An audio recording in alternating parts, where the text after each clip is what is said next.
El viento de Stalingrado no es aire, es un cuchillo de obsidiana que busca cualquier grieta en la ropa para reclamar la carne. En diciembre de 1942, el acero de los tanques Panzer ya no es un símbolo de poder, sino una trampa gélida que se resquebraja bajo el peso de los 60 grados bajo cero.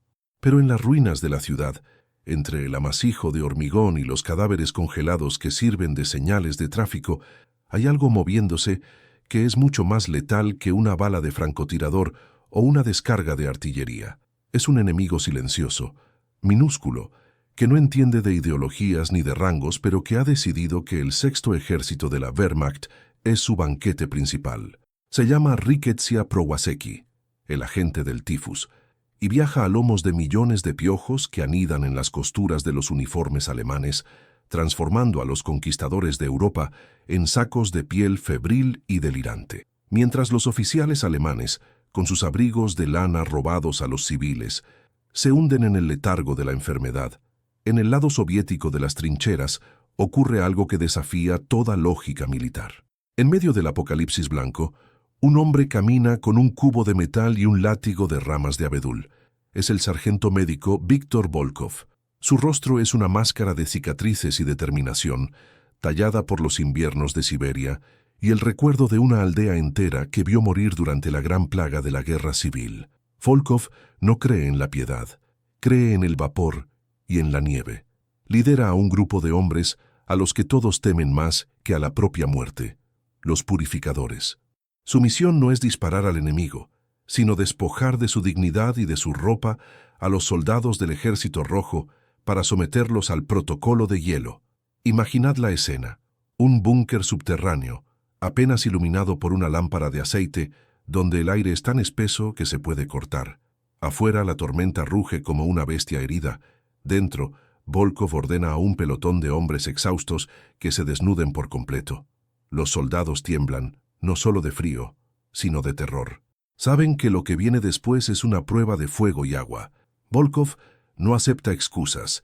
Para él, un piojo en la costura es una sentencia de muerte para todo un regimiento.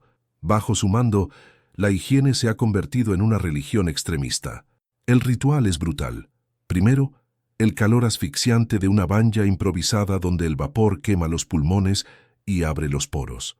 Después, la salida inmediata al exterior, a la noche eterna de Stalingrado, para ser frotados con nieve virgen hasta que la piel pasa del blanco al rojo vivo.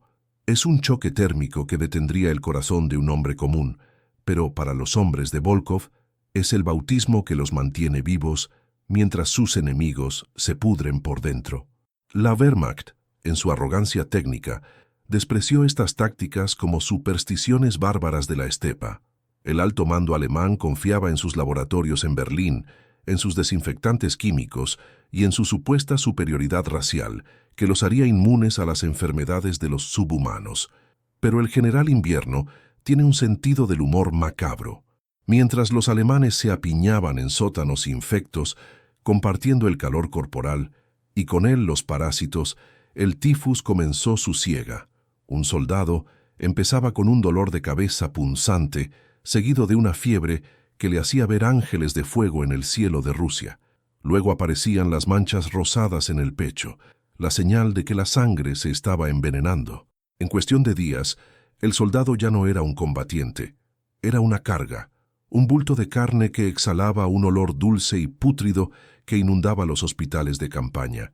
En el corazón de este infierno logístico se encontraba el doctor Hans Müller, un médico militar alemán que había llegado al frente con la convicción de que la ciencia aria encontraría una cura para cualquier contratiempo.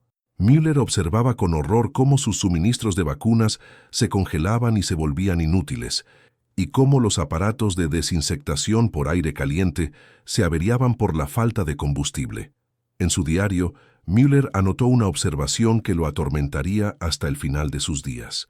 Miramos a través de los binoculares y vemos a los rusos saliendo de sus búnkeres, desnudos, golpeándose con ramas y rodando en la nieve. Pensamos que se habían vuelto locos por el hambre. No sabíamos que estaban forjando sus cuerpos para lo que nosotros no podemos soportar. Mientras nosotros morimos en nuestras capas de lana fina, Ellos renacen en el hielo. La tensión entre los dos mundos alcanzó su punto de ruptura cuando una patrulla de reconocimiento alemana, desesperada por encontrar suministros médicos, asaltó un puesto avanzado ruso en las afueras de la fábrica de tractores. No buscaban munición ni comida, buscaban el suero secreto, que según los rumores que corrían entre los soldados febriles, permitía a los rusos operar a temperaturas que congelaban el aceite de los motores. En lugar de un laboratorio sofisticado, encontraron a Víktor Volkov junto a una caldera de cobre humeante. Volkov no se resistió. Observó a los soldados alemanes con una mezcla de lástima y asco.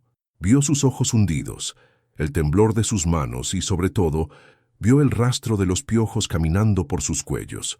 Cuando Volkov fue llevado ante el doctor Müller en un hospital improvisado dentro de un sótano de hormigón, el contraste fue absoluto. Müller, el hombre de la ciencia, estaba envuelto en mantas, con el rostro pálido y las manos enguantadas. Volkov, el sargento de los purificadores, permanecía firme, con la camisa abierta, desafiando el frío que se filtraba por las paredes. Müller exigió saber la fórmula del suero, la composición de la medicina que protegía al ejército rojo. Volkov soltó una carcajada seca, un sonido que sonó como cristales rompiéndose. «Ustedes, los alemanes, son esclavos de su propia limpieza exterior», dijo Volkov en un alemán tosco pero claro. «Cuidan sus uniformes, sus medallas y sus botas, pero por dentro están sucios. Permiten que el enemigo camine sobre su piel porque tienen miedo de sentir el beso del invierno. Mi suero no está en una botella. Mi suero es el baño de nieve que ustedes desprecian. Ustedes creen que el frío es su enemigo, pero para nosotros, el frío es el filtro que separa al hombre del cadáver». Müller no podía aceptarlo. Su formación académica le impedía creer que algo tan primitivo como la fricción con nieve y el vapor pudieran detener una epidemia que históricamente había aniquilado ejércitos enteros. Sin embargo, los datos eran irrefutables. Sus propios hombres estaban cayendo a un ritmo de cientos por día, no por las balas, sino por el delirio del tifus. El hospital de campaña era una morgue andante donde los heridos de guerra rogaban por morir antes de que la fiebre les robara los últimos recuerdos de sus hogares en Baviera o Sajonia. El interrogatorio de Volkov se convirtió rápidamente en algo diferente. No era un prisionero siendo examinado, era un maestro involuntario observando el colapso de una civilización que se creía superior. Volkov explicó con detalle brutal cómo el piojo necesita el calor constante de la ropa sucia para sobrevivir. Explicó que los rusos habían aprendido a través de siglos de miseria que la única forma de sobrevivir a la plaga era romper el ciclo térmico. El baño de vapor mataba al parásito y el choque con la nieve cerraba el cuerpo, endureciendo la voluntad y activando una respuesta inmunológica que la medicina moderna apenas empezaba a comprender. Pero había un problema más grave. El tifus en Stalingrado estaba empezando a mutar. El hacinamiento, el hambre extrema y el frío constante habían creado una cepa de la enfermedad que era más agresiva de lo normal. Volkov lo supo en cuanto vio a uno de los pacientes de Müller. Las manchas no eran rosadas, eran de un color violeta oscuro, casi negro. La muerte púrpura había llegado al frente. Volkov comprendió que si esta versión del tifus saltaba las líneas y llegaba a las retaguardias, no habría ejército que pudiera detenerla, ni el ruso ni el alemán. Europa entera se convertiría en un cementerio bajo la nieve. En ese momento, la guerra por la ciudad de Stalingrado pasó a un segundo plano. En la penumbra de aquel sótano, un médico alemán desesperado y un sargento ruso obsesionado se dieron cuenta de que compartían un vínculo más fuerte que su lealtad a Hitler o Stalin. Ambos eran los guardianes de una frontera biológica que estaba a punto de desmoronarse. Müller miró a Volkov y por primera vez no vio a un enemigo, sino a la única persona que sabía cómo levantar un muro de hielo contra la plaga.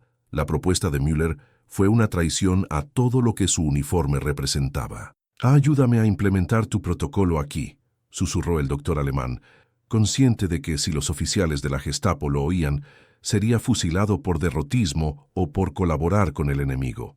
«Enséñame cómo salvar a mis hombres y yo te daré acceso a los medicamentos que aún nos quedan para tratar las infecciones secundarias». Volkov guardó silencio durante un largo tiempo, escuchando el lejano estruendo de los cañones Katyusha que martilleaban las posiciones alemanas. Sabía que si ayudaba a los alemanes, estaba ayudando al enemigo de su patria, pero también sabía que el piojo no lleva bandera. Si los alemanes se hundían en la muerte púrpura, los rusos que capturaran sus posiciones serían los siguientes en morir. «El protocolo no es una sugerencia, doctor», respondió Volkov con una frialdad que helaba la sangre. «Es una orden de ejecución. Para que sus hombres sobrevivan, tendrá que romperles el espíritu primero. Tendrá que desnudarlos frente a la muerte y obligarlos a abrazar el hielo. ¿Están sus oficiales dispuestos a quitarse el uniforme y ser iguales a los campesinos que pretenden conquistar?» Müller bajó la cabeza. Sabía que la respuesta era no.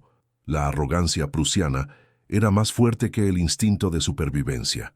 Los oficiales alemanes preferirían morir con sus galones impecables antes que someterse a la humillación de un baño de nieve dirigido por un sargento soviético. Sin embargo, el tiempo se agotaba. Esa misma noche, el primer caso de la muerte púrpura se detectó en el búnker de mando de la división. El pánico empezó a extenderse más rápido que la fiebre. Los soldados alemanes, que habían marchado victoriosos por las calles de París, ahora se miraban unos a otros con sospecha, buscando el rastro de un piojo o el primer signo de un temblor febril. El protocolo de hielo de Volkov ya no era una curiosidad médica, era la última esperanza antes de que el frente se convirtiera en un desierto de cadáveres infectados. Müller decidió actuar por su cuenta, iniciando un experimento secreto en un ala aislada del hospital. Pero el desafío no era solo médico, era psicológico. ¿Cómo convencer a hombres criados en la creencia de su superioridad tecnológica de que su salvación residía en un método que consideraban primitivo y humillante? La lucha por la supervivencia en Stalingrado estaba a punto de entrar en su fase más oscura y extraña, donde la línea entre el salvador y el verdugo se desdibujaría bajo el vapor de las calderas y el blanco segador de la nieve rusa. Mientras tanto, afuera, el general invierno seguía soplando, esperando pacientemente a que la arrogancia de los hombres terminara de cavar sus propias tumbas. La oscuridad en el sótano del hospital de campaña alemán ya no era solo la ausencia de luz, era una entidad física, densa y cargada de un olor que ningún soldado olvida jamás. La mezcla de gangrena, sudor rancio y el vaho dulzón de la fiebre tifoidea. El doctor Hans Müller observaba sus manos a la luz de una vela agonizante. Sus dedos, antes precisos y firmes, temblaban. No era solo el frío que se filtraba por las grietas del hormigón, era el miedo. Un miedo que no nacía de las bombas soviéticas que hacían vibrar el techo, sino de la sospecha de un picor minúsculo en su propio cuello. Se rascó de forma compulsiva, sintiendo la lana áspera de su bufanda. ¿Era solo su gestión o el enemigo ya estaba caminando sobre él? Afuera, la situación del Sexto Ejército era un cuadro de desesperación absoluta. El cerco se había cerrado. Los suministros prometidos por el puente aéreo de la Luftwaffe llegaban en cantidades ridículas, cajas de pimienta en lugar de comida o uniformes de verano en lugar de abrigos. Pero lo peor era la invisibilidad de la amenaza. El general Invierno había desplegado su vanguardia más letal. Los soldados alemanes, atrapados en un entorno que no comprendían, se aferraban a sus uniformes como si fueran armaduras sagradas. Para un soldado de la Wehrmacht, el uniforme era su identidad, su vínculo con la civilización y con Berlín. Desnudarse en ese infierno era, para muchos, el acto final de rendición ante la barbarie. Viktor Volkov, sentado en un rincón sobre un montón de sacos de arena, observaba a Müller con una calma que resultaba insultante. Volkov no tenía miedo, porque ya lo había perdido todo años atrás. En su mente, todavía resonaban los gritos de su hijo pequeño durante la epidemia de tifus que asoló las aldeas del Volga tras la revolución. Recordaba el calor abrasador de la frente del niño y cómo, en su ignorancia de aquel entonces, lo había envuelto en más mantas, alimentando involuntariamente a los parásitos que le arrebataban la vida. Aquel trauma lo había convertido en un fanático de la higiene, en un hombre que prefería ver a un soldado llorar de frío bajo la nieve que verlo delirar en una litera. Müller se acercó a Volkov, rompiendo el silencio que solo era interrumpido por los gemidos de los heridos en la habitación contigua. Dime la verdad, ruso, susurró Müller con la voz quebrada. Tu protocolo, esa locura del baño de nieve. ¿Cuántos de tus hombres mueren de neumonía por el choque térmico? Volkov levantó la vista. Sus ojos eran dos pozos de acero frío. Algunos mueren, doctor. No le mentiré. El corazón de un hombre débil no siempre aguanta el abrazo del hielo, pero los que sobreviven son invulnerables. El piojo no puede vivir en un cuerpo que cambia de temperatura como el acero en la forja. Ustedes, en cambio, mantienen sus cuerpos en una temperatura constante de podredumbre. Son el invernadero perfecto para la muerte. El conflicto escaló cuando el coronel Steiner, un oficial de la vieja escuela prusiana y ferviente creyente en la doctrina de la superioridad racial, entró en el sótano. Steiner representaba todo lo que Volkov despreciaba, un hombre que prefería la apariencia del orden sobre la realidad de la supervivencia. Al ver al prisionero ruso sentado con tanta insolencia, Steiner golpeó la mesa con su fusta. Müller intentó explicar la situación. Intentó hablar de la mutación de la cepa, de la muerte púrpura que ya estaba diezmando a la tercera compañía. Pero Steiner no quería oír hablar de métodos bolcheviques. Es una degradación, bramó Steiner, su aliento formando nubes de vapor en el aire gélido. ¿Propone usted que los soldados del Reich se desnuden como animales y se froten con nieve bajo la dirección de un... ¿De esto? Si el alto mando se entera de que estamos siguiendo consejos de un sargento médico enemigo, seremos ejecutados por alta traición. Nuestra ciencia es superior. Si las vacunas no funcionan, es porque el suministro ha sido saboteado, no porque nuestras teorías fallen. Müller sintió una oleada de náuseas.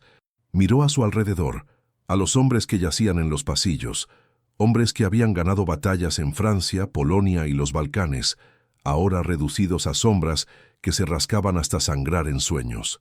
¿Superioridad, coronel?, preguntó Müller con una audacia que no sabía que poseía. Venga conmigo. Mire al cabo Hoffmann. Müller llevó a Steiner hacia una litera donde un joven no mayor de 19 años se retorcía. Su piel estaba cubierta de manchas de un color violeta oscuro, casi negro. No gritaba, solo emitía un silbido ronco mientras sus ojos, amarillentos por la ictericia y el fallo multiorgánico, vagaban sin rumbo. Esto no es sabotaje, coronel. Esto es la naturaleza reclamando su lugar, y el ruso es el único que sabe cómo hablarle a esta naturaleza. Steiner se apartó con asco, protegiéndose la boca con un pañuelo de seda. En ese momento, Volkov se puso de pie. Su altura y su presencia física parecieron llenar la estancia, eclipsando la elegancia marchita del uniforme de Steiner. «Usted tiene miedo, coronel», dijo Volkov, con una voz que vibraba con una autoridad ancestral. «No tiene miedo de morir por una bala, tiene miedo de perder su dignidad, pero en Stalingrado la dignidad es un lujo que solo los muertos pueden permitirse. Sus hombres están muriendo porque usted les prohíbe ser fuertes. Su disciplina es de papel, la mía es de hielo». El giro de los acontecimientos se produjo esa misma noche, cuando un bombardeo soviético alcanzó el almacén de suministros médicos del hospital. Las pocas cajas de desinfectantes químicos que quedaban volaron por los aires o se mezclaron con el escombro y la nieve sucia. Ahora Müller no tenía nada, ni vacunas, ni productos químicos, ni esperanza. Solo tenía a un prisionero que afirmaba que la salvación estaba en lo más abundante que tenían a su alrededor, el frío extremo. Müller, en un acto de rebelión silenciosa, decidió llevar a cabo el protocolo en secreto con un pequeño grupo de voluntarios, soldados que estaban tan aterrorizados por la muerte púrpura que estaban dispuestos a intentar cualquier cosa. Entre ellos estaba el joven cabo Kurt, un chico que recordaba con nostalgia los veranos en la Selva Negra y que ahora sentía que su cuerpo ya no le pertenecía. Volkov supervisó los preparativos. No había una baña de madera como en las aldeas rusas, así que usaron una pequeña habitación de calderas que aún funcionaba a duras penas. El ambiente dentro de la habitación era asfixiante. El vapor, generado al arrojar agua sobre planchas de metal calentadas al rojo vivo, envolvía a los hombres en una niebla blanca. Volkov, con el torso desnudo mostrando las marcas de antiguos azotes y cicatrices de guerra, caminaba entre los soldados alemanes. Los obligaba a golpearse la piel con ramas secas para estimular la circulación. «Más fuerte», gritaba. «Si no sienten el dolor, no sentirán la vida». Los soldados alemanes, avergonzados al principio por su desnudez frente al enemigo, pronto se vieron arrastrados por un instinto primario de supervivencia. El calor era tan intenso que el sudor lavaba meses de suciedad y miedo de sus poros. Pero la verdadera prueba estaba afuera. Volkov abrió la pesada puerta de hierro, y el aire de la noche rusa entró como un estallido de metralla helada. «¡Fuera! ¡Ahora!», ordenó. Los hombres vacilaron. La temperatura exterior era de 40 grados bajo cero. Salir desnudo en ese momento parecía un suicidio. Müller fue el primero en dar el paso. Al salir, el frío le golpeó el pecho con la fuerza de un mazo. El contraste fue tan violento que por un segundo sus pulmones se bloquearon. La nieve, seca y fina como el polvo, se pegaba a su piel ardiente. Volkov no los dejó quedarse quietos. «¡Fricción! Usen la nieve como si fuera arena. Rómpanse la piel». Müller empezó a frotarse los brazos, luego el pecho. El dolor era insoportable, una miríada de agujas de hielo penetrando en su sistema nervioso. Pero entonces, algo cambió. Una oleada de calor interno, una respuesta biológica desesperada del organismo, inundó sus venas. No era la fiebre del tifus, era un calor vibrante, eléctrico. Por primera vez en semanas, Müller no sintió el picor de los piojos, sintió su propia sangre corriendo con una fuerza renovada. Los otros soldados lo siguieron, rodando en la nieve, gritando no de dolor, sino de una extraña euforia salvaje. En ese momento de catarsis bajo las estrellas de invierno, ocurrió el giro que Müller no esperaba. Mientras examinaba a uno de los hombres que acababa de pasar por el ritual, descubrió algo perturbador en las costuras de la ropa que habían dejado dentro para ser ahumada sobre el vapor. Los piojos no estaban simplemente muriendo por el calor, estaban reaccionando a los residuos de los productos químicos alemanes que aún quedaban en las fibras de la lana. Müller se dio cuenta con horror de que sus propios intentos anteriores de desinfección química habían actuado como un proceso de selección natural. Habían matado a los parásitos débiles, dejando espacio para que los más resistentes y agresivos prosperaran. La muerte púrpura no era un castigo divino, ni una mutación natural. Era un monstruo creado por la arrogancia de la ciencia alemana que creía que podía dominar la naturaleza con venenos simples. Volkov se acercó a Müller y miró los parásitos muertos bajo la luz de una linterna. «Ustedes crearon su propio demonio, doctor», dijo Volkov, sin rastro de triunfo, solo con una profunda tristeza. «Trataron la tierra y a los hombres como si fueran máquinas que se pueden limpiar con ácido, pero la vida siempre encuentra una forma de defenderse, incluso si esa forma es el exterminio de quienes intentan controlarla». La revelación fue un golpe demoledor para Müller. Todo su sistema de creencias, su confianza en el progreso y en la técnica alemana, se desmoronaba. No estaban luchando contra un enemigo externo, estaban luchando contra las consecuencias de su propia hibris. Y lo peor era que el protocolo de hielo de Volkov, aunque efectivo para limpiar el cuerpo, no podía borrar el daño que ya se había hecho a escala masiva. La infección estaba mutando tan rápido que el baño de nieve era solo una tregua temporal. Mientras los soldados regresaban al interior, temblando pero con los ojos brillantes de una vitalidad recuperada, el coronel Steiner apareció en el umbral. No estaba solo. Venía acompañado por 2 soldados de la policía militar, armados con subfusiles MP-40. El rostro de Steiner era una máscara de odio y fanatismo. Había presenciado la escena desde las sombras y, para él, lo que acababa de ver no era un milagro médico, sino una profanación de la disciplina militar alemana. «Dr. Müller, queda usted bajo arresto por traición y por poner en peligro la salud de las tropas con prácticas no autorizadas», declaró Steiner, su voz cortando el aire como un látigo. «Y en cuanto a este animal ruso...» Steiner apuntó su pistola directamente a la cabeza de Volkov. Müller se interpuso entre ellos, con el torso aún humeante por el contraste térmico. «Si lo mata, coronel, estará firmando la sentencia de muerte de todo el Sexto Ejército. Él no es el enemigo. El enemigo está bajo su propia piel, y usted lo está alimentando con su orgullo». La tensión en el sótano era insoportable. Los soldados que acababan de pasar por el baño de nieve miraban a sus propios oficiales con una mezcla de desprecio y alienación. Habían experimentado algo que Steiner nunca entendería: la comunión con el frío, el renacimiento a través del dolor. En ese momento, la jerarquía del ejército alemán en Stalingrado se resquebrajó. No fue por un ataque enemigo, sino por el descubrimiento de que sus líderes preferían verlos morir con el uniforme puesto que verlos sobrevivir desnudos. Steiner dudó. Vio en los ojos de sus propios hombres algo que nunca había visto antes: la mirada de hombres que ya no tenían nada que perder.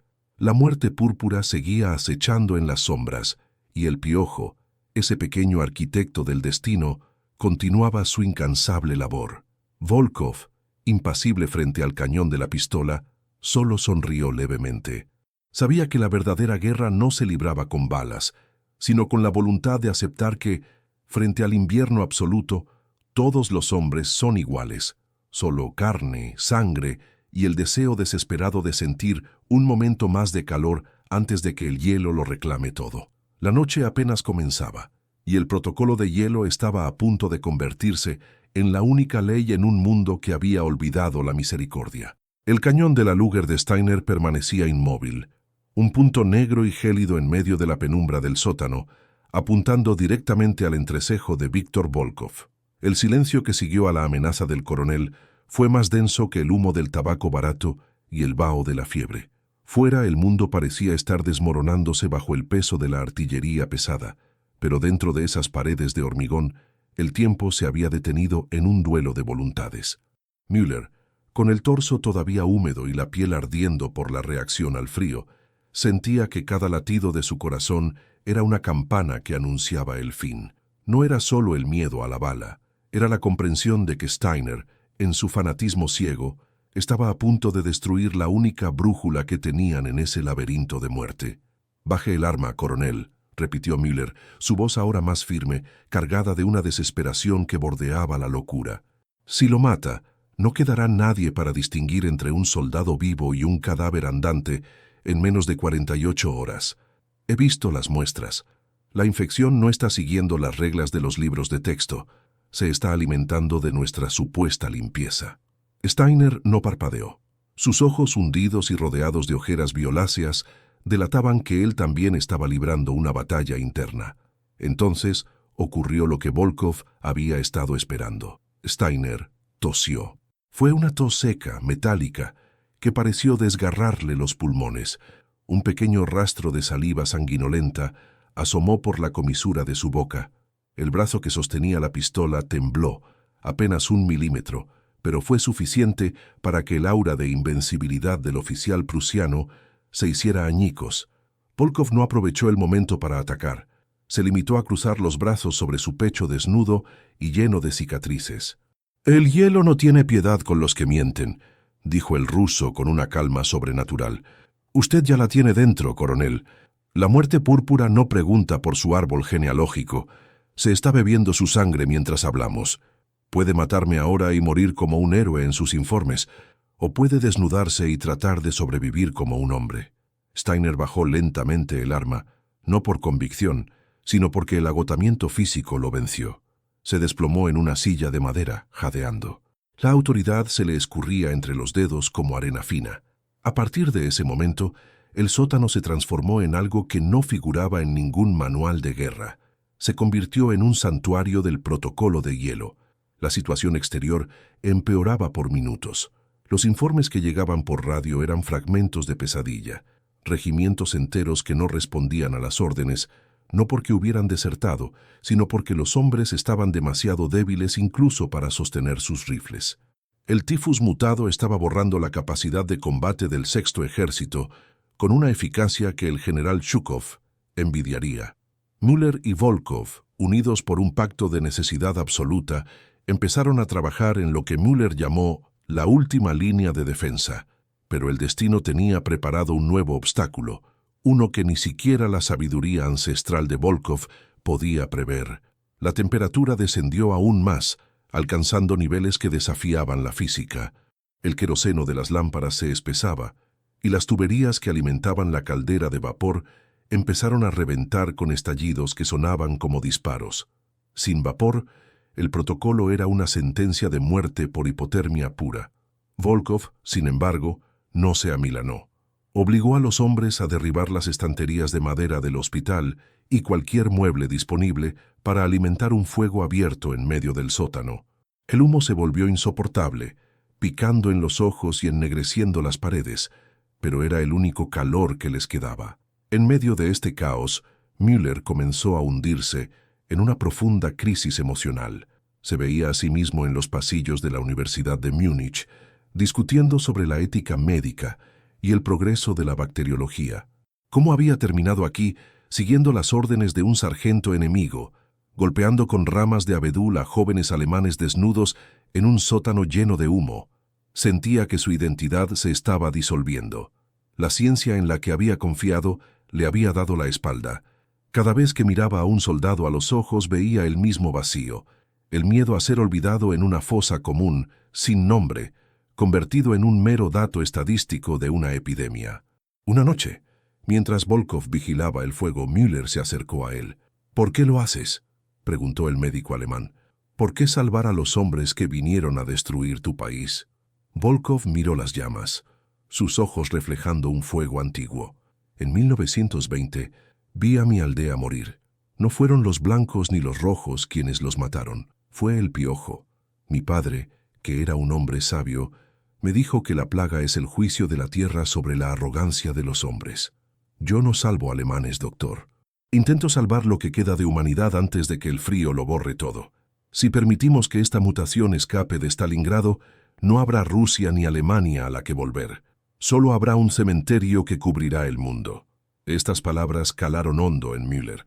Comprendió que Volkov no era un bárbaro, sino un hombre que había mirado al abismo y había decidido que, aunque el abismo ganara, él no le facilitaría el trabajo. Pero la verdadera revelación, el giro que cambiaría el curso de su percepción, llegó cuando Müller decidió analizar los cadáveres de los que no habían superado la infección.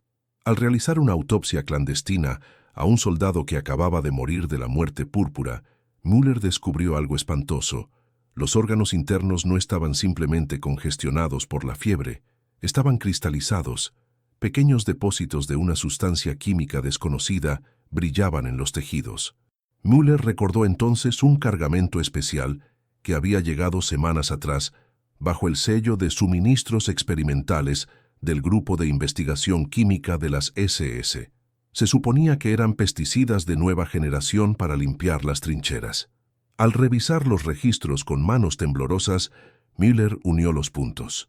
El pesticida alemán no solo había creado piojos resistentes, sino que había interactuado con la biología de la Rickettsia, forzando una mutación que utilizaba el propio frío para acelerar la necrosis de los tejidos. La muerte púrpura era, en esencia, un producto de laboratorio involuntario. La tecnología alemana había creado un monstruo que el invierno ruso había perfeccionado. El horror de este descubrimiento dejó a Müller paralizado.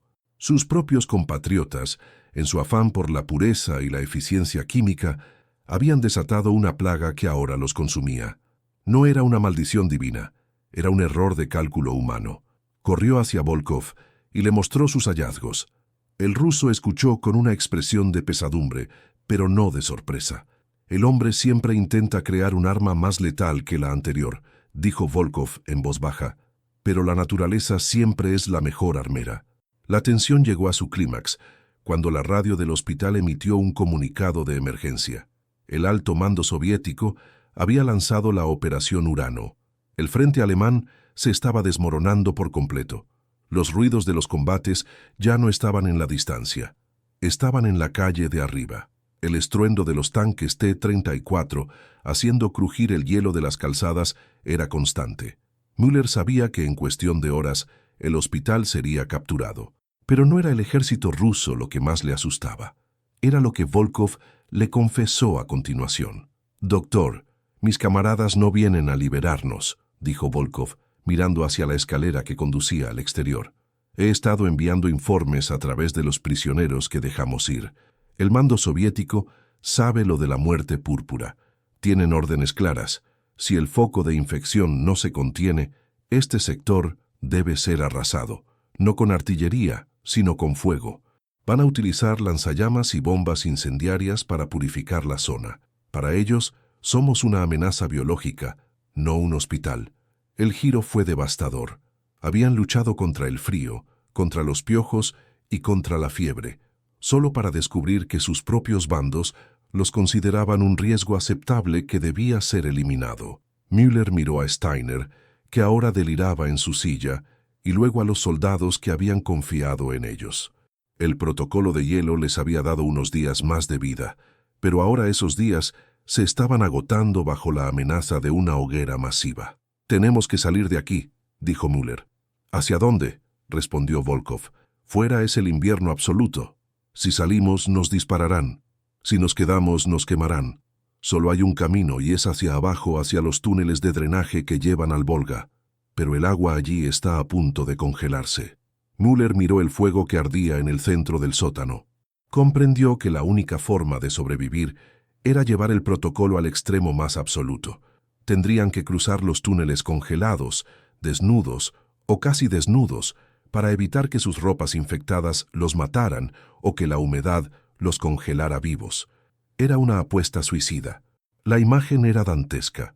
Un grupo de soldados alemanes moribundos, liderados por un médico que había perdido la fe en su ciencia y un sargento ruso que solo creía en el castigo del frío, preparándose para sumergirse en las entrañas congeladas de Stalingrado mientras el cielo se iluminaba con las bengalas de un ejército que venía a incinerarlos. El aire se llenó del olor a gasolina. Los destacamentos de limpieza soviéticos ya estaban cerca. El tiempo de las palabras había terminado. El protocolo de hielo iba a ser puesto a prueba en su forma más pura y cruel.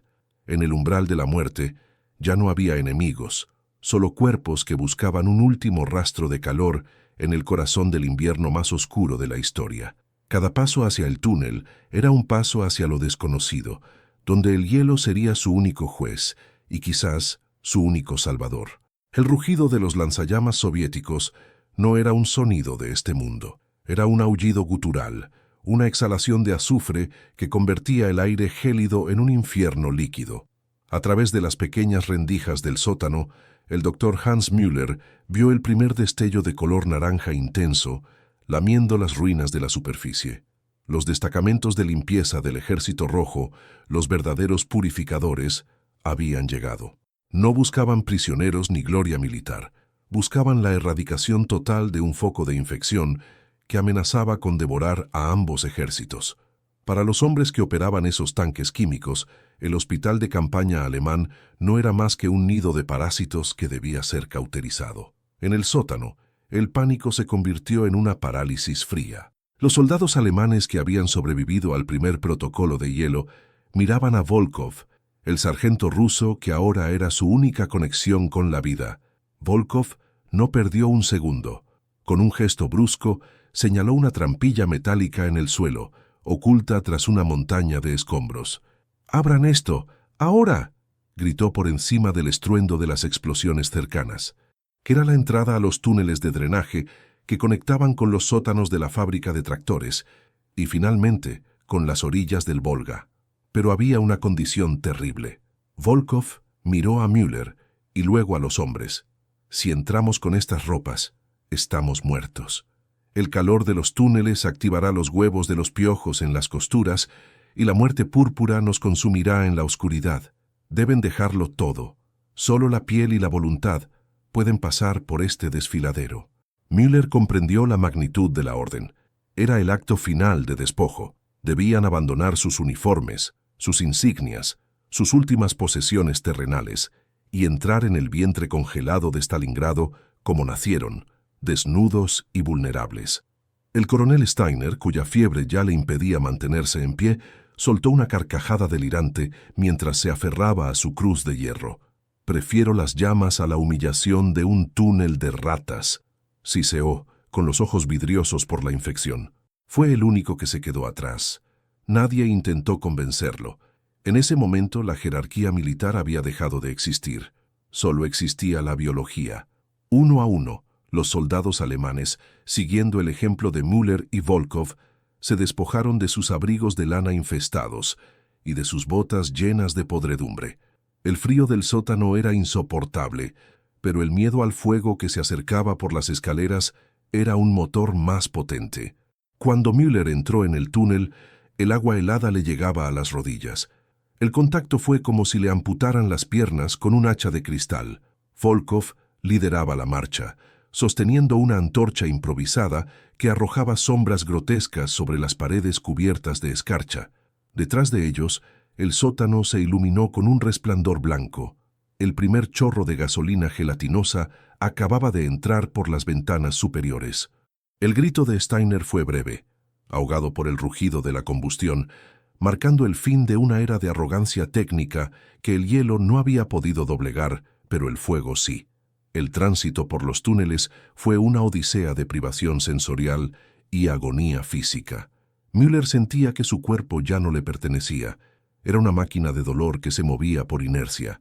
Volkov los obligaba a detenerse cada pocos minutos para frotarse unos a otros, manteniendo la circulación activa mediante la fricción constante. Era el protocolo de hielo en su estado más puro, la comunidad de los cuerpos frente a la aniquilación.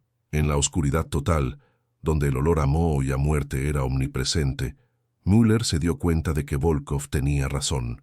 El piojo, el portador de la plaga, necesitaba el estancamiento, el calor atrapado y la suciedad oculta. Al exponerse al frío extremo, al desnudarse frente a la naturaleza, habían roto el ciclo. Tras lo que parecieron horas de caminar por el inframundo, el aire cambió.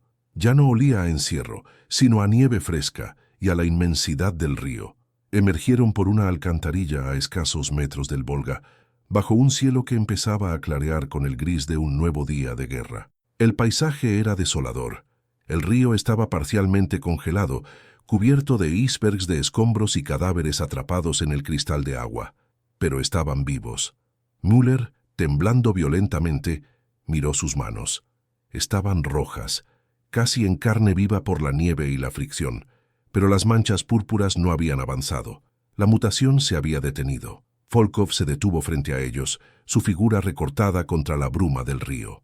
Parecía un espíritu del invierno, una fuerza elemental que había cumplido su propósito. «Aquí nos separamos», dijo con una voz que el viento parecía llevarse. «Mis hombres están cerca. Si los encuentran, digan que son médicos. Quizás tengan una oportunidad. Pero si vuelven a ponerse un uniforme infestado, si vuelven a creer que son superiores al frío, la tierra los reclamará de nuevo». Sin esperar respuesta, Volkov se dio la vuelta y se desvaneció en la cortina de nieve, regresando a las líneas soviéticas como si nunca hubiera existido, como una leyenda que solo sobrevive en los delirios de los febriles. Müller y el puñado de sobrevivientes alemanes fueron capturados poco después por una patrulla de reconocimiento rusa.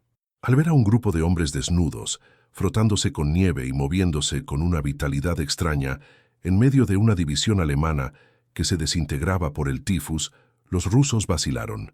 No dispararon de inmediato. Había algo en la mirada de esos hombres, una especie de claridad salvaje que imponía respeto.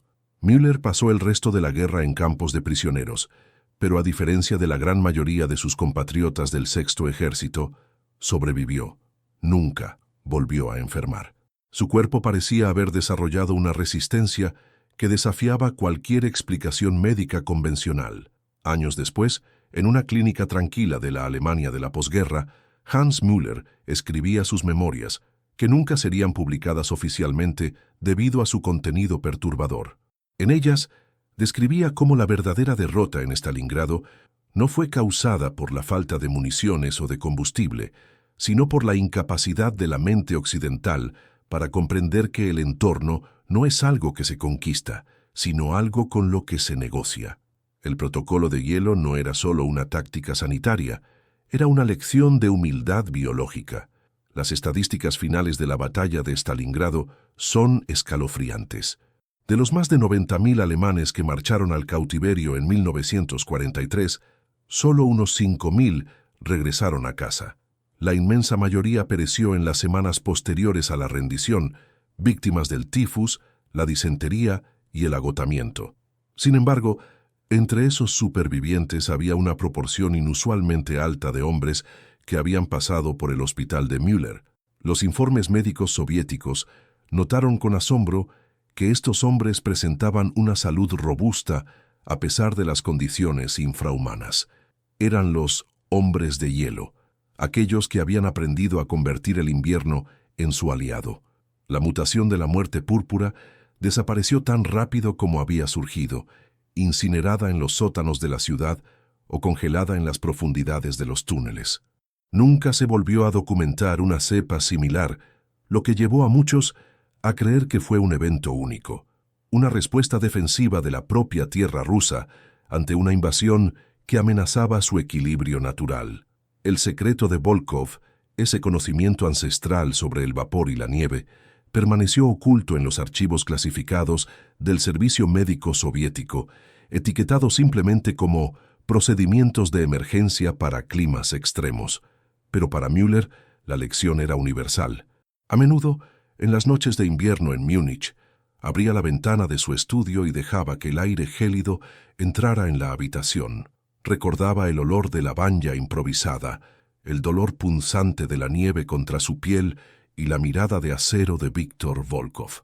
Comprendía que la civilización es solo una capa fina de ropa que nos ponemos para olvidar que somos parte de un mundo salvaje y despiadado. La verdadera supervivencia no reside en la tecnología que nos aísla de la naturaleza, sino en la capacidad de despojarnos de todo y enfrentar el frío con la verdad de nuestro propio cuerpo. El protocolo de hielo de Stalingrado quedó enterrado bajo las capas de la historia oficial, una nota al pie en los grandes libros de estrategia militar. Pero en las aldeas remotas de la estepa, los ancianos todavía cuentan la historia del sargento que salvó a sus enemigos enseñándoles a morir y renacer en la nieve. Dicen que cuando el viento sopla con especial fuerza desde el este, todavía se puede escuchar el chasquido de las ramas de abedul y el grito de libertad de los hombres que descubrieron que el invierno no era su tumba, sino su cuna. La guerra terminó, las fronteras se redibujaron y los ejércitos se disolvieron, pero el hielo permanece, eterno e impasible, guardando el secreto de aquellos que se atrevieron a abrazarlo para no desaparecer en la oscuridad de la fiebre. Stalingrado fue el lugar donde el acero se quebró, pero donde la carne, a través del sacrificio y el frío, encontró un camino de regreso a la vida.